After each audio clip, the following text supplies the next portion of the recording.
on, people? BVH, back at it. No intros, no bullshit. I have the power behind the mic to just power through this today with no bullshit. Mac Miller, the Divine Feminine.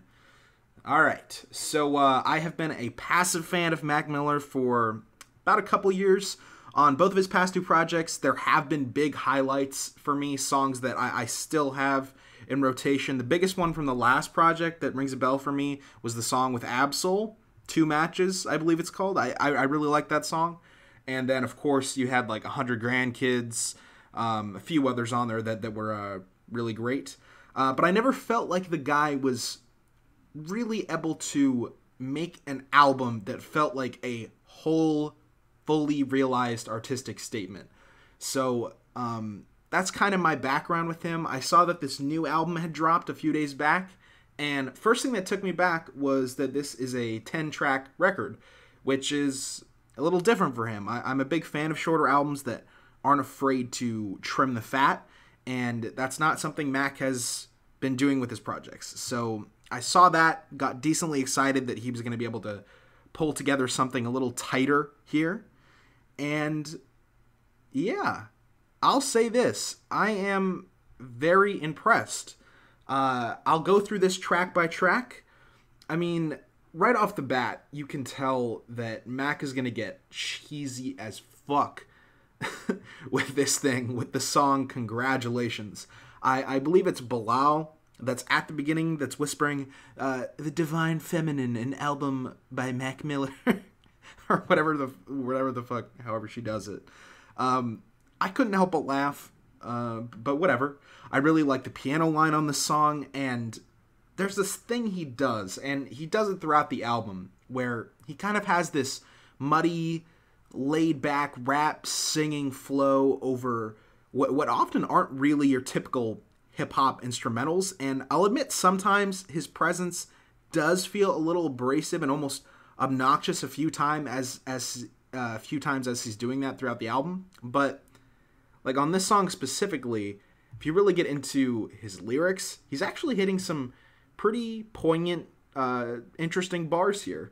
I like the instrumental shift at the end of the song, and I love when you hear him say, "You're in my world," because you do feel that. That was the moment I really gave myself over to the album, I'd say, because you feel like, all right, whatever, this might be cheesy, this might be goofy, but you know, we're in Mac Miller's world now, so we're gonna let him take us by the hand and go to whatever places he wants to go, and that sounds really fucked up, so I'm gonna abandon that line of whatever I was doing there.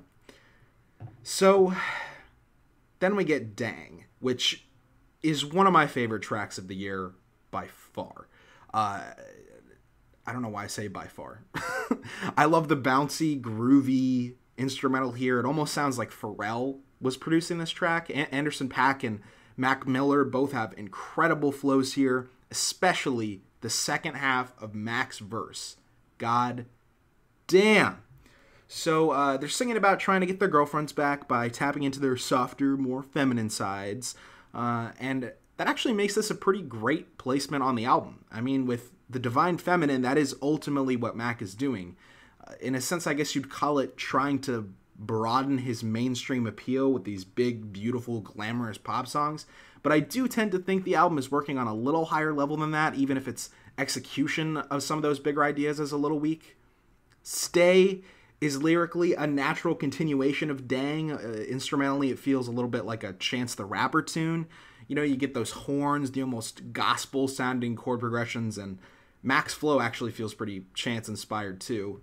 I can't say I'm taking much from this song, lyrically. I mean, it's literally the last song, but with no real element of storytelling or direction, really. That said, I don't mind it. Musically, it is pretty goddamn irresistible. The hook is definitely catchy. Unfortunately, the song ends, and I say unfortunately because the ending is the worst. And maybe this is kind of a personal thing with me, but just I hate when songs start or end or in general feature the sounds of people orgasming. I don't know what the fuck it is. It just rubs me the wrong way, all right? And this song is one of the most cancerous uses of that trope. It's just layers of moaning and ugh, fuck off, okay? Then we get Skin, which is definitely a vibe track. I do love the drunk, rollicking beat Mac is riding here, but he does also get pretty explicit on the track, and I can't say I'm a huge fan. He says at one point, open up your legs and go straight to your heart, which is one of the more cringy, but not even one of the more explicit lines on the song. Some of my favorite corny lines here would probably be when he says, girl, you my painting, you my art installation, gonna fuck you, put you on the wall. And then I think he says, I want to make you waterfall. It's just goofy as shit. And really, I do find this song to be more funny than anything. Maybe if I was a girl and wanted to fuck Mac Miller for some reason, like Ariana Grande does for some reason, seriously, what the hell? I could get into this, but obviously that's not the situation I'm in. Cinderella is the next track. I love how this one starts. I love when Ty Dolla hops on the instrumental, and I love the way it builds. Eventually, it's kind of roaring with these distorted guitars before the beat hits. It is cool. It is nice. And, I don't really think the hook Ty Dolla $ign came through with was up to par for the song. And really, the opening is kind of the peak of the entire thing. Until we get to that outro. Shit. I actually think that's one of the prettiest and most genuine moments on the album. Just the way the strings and piano swell as Mac is giving what I think is probably his best vocal performance to date. It's great.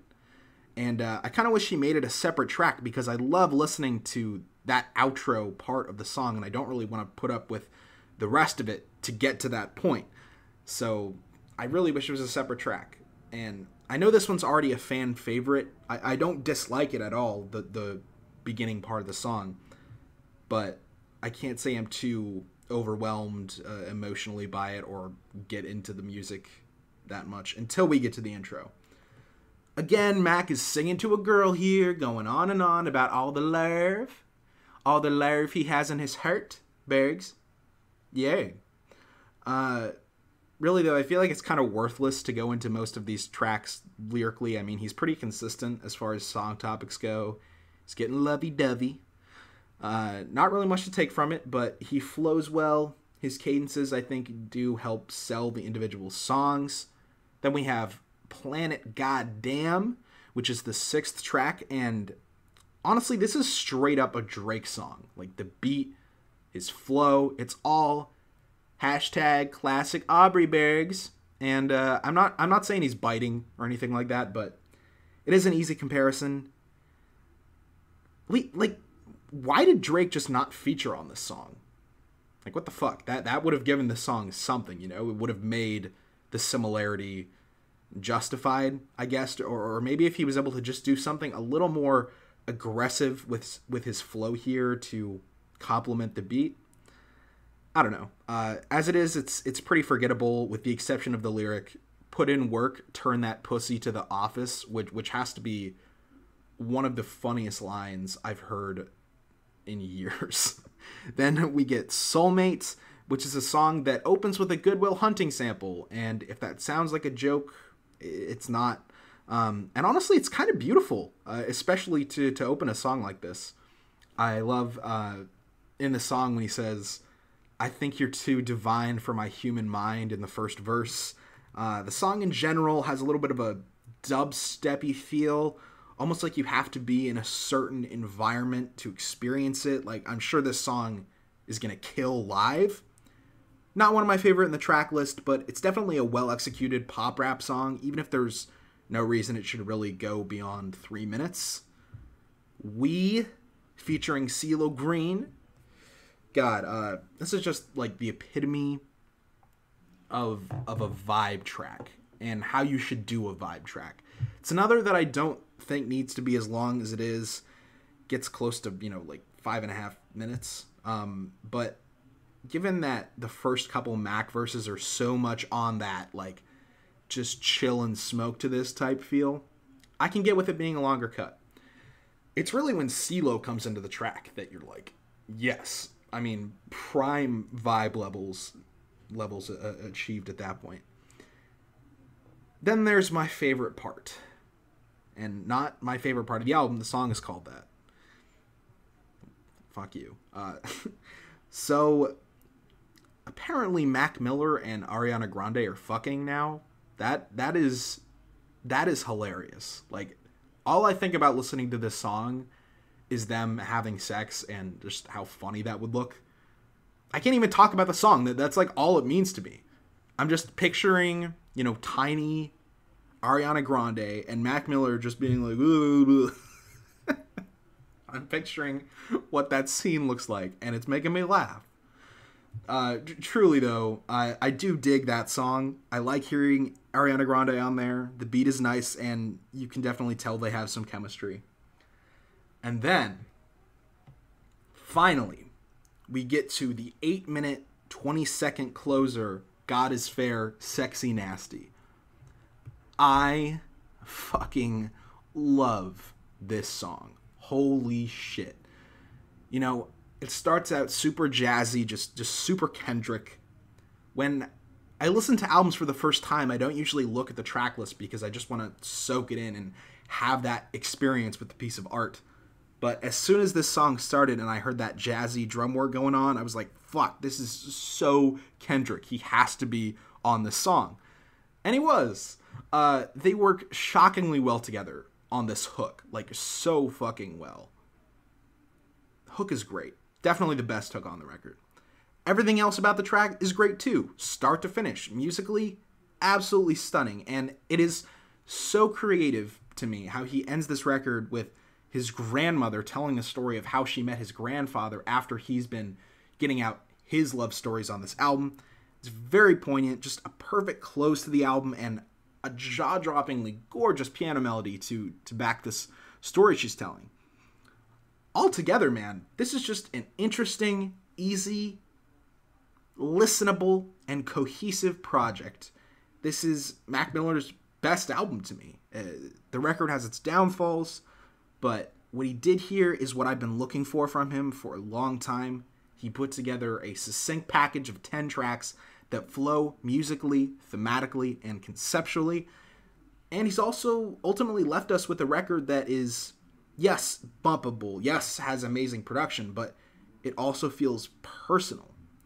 It feels like the first fully realized artistic statement from Mac, and that is exactly what I wanted. So, yeah, I'm beyond satisfied. My favorite tracks here, I'd say God is Fair, Sexy Nasty, and Dang are the two biggest highlights for me. Dang I've been listening to for months. God is Fair, Sexy Nasty, though, I think is equally as good. I also really like We, I like the intro track, and I like the outro part of Cinderella a lot. What do you guys think about this album? Did it live up to your expectations? Do you like Mac Miller? All that good shit. What albums are coming out soon that you want to hear me talk about? And yeah, that's what I thought about The Divine Feminine, so thanks for listening, and I'll catch you next time.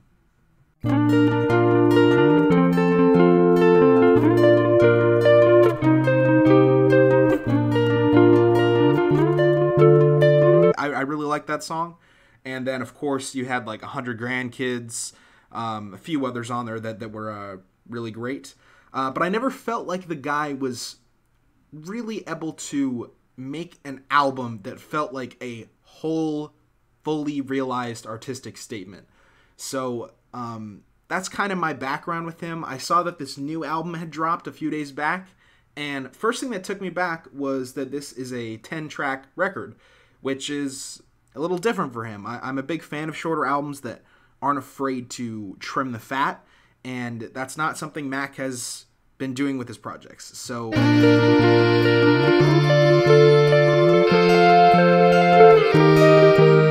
what's going on, people? BVH, back at it. No intros, no bullshit. I have the power behind the mic to just power through this today with no bullshit. Mac Miller, The Divine...